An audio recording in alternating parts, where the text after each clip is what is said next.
Polycystic ovary syndrome और polycystic ovary disease दोनों ही एक ही बीमारी है और ये महिलाओं में एक कॉमन प्रॉब्लम है जो अक्सर ही मिड एज की महिलाओं में पाई जाती है।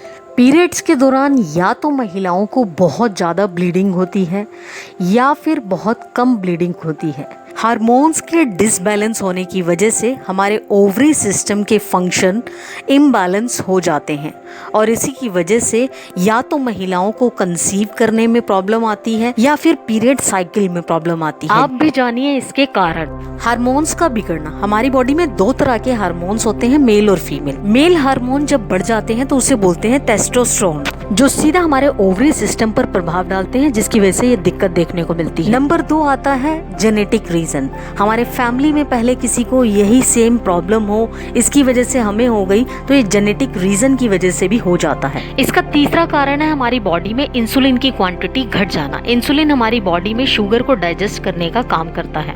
ऐसे में हमें ज्यादा शुगर लेने की जरूरत पड़ती है, जिसकी वजह से हमारा वेट गेन हो जाता है और हमें कंसीव करने में दिक्कत आती है। अब आपको इसके सिम्टम्स के बारे में बताते हैं, जानिए इसके सिम्टम्स। पॉलीसिस्टिक ओवरी डिसीज की वजह से हमारी बॉडी का वेट बहुत ज्यादा बढ़ने लगता है और इसकी दूसरी वजह यह है कि पीरियड्स के दौरान हैवी ब्लीडिंग होने लगती है। हमारी बॉडी पर बाल बढ़ने लगते हैं, जैसे फेस पर, चिन पर, यहाँ पर बाल दिखने लगते हैं। और इसका चौथा सिम्टम है पीरियड्स का समय पर ना होना। या तो पीरियड्स तय डेट से पहले हो जाते हैं या फिर काफी समय बाद होते हैं। हार्मोनल इम्बैलेंस होने की वजह से हमारे ओवरी सिस्टम के फंक्शन डिस्टर्ब हो जाते हैं, जिसकी वजह से हमें कंसीव करने में दिक्कत आती है। अब बारी आती है इसके ट्रीटमेंट की। ट्रीटमेंट के लिए सबसे पहले तो डॉक्टर की सलाह लेना बेहद ज़रूरी है।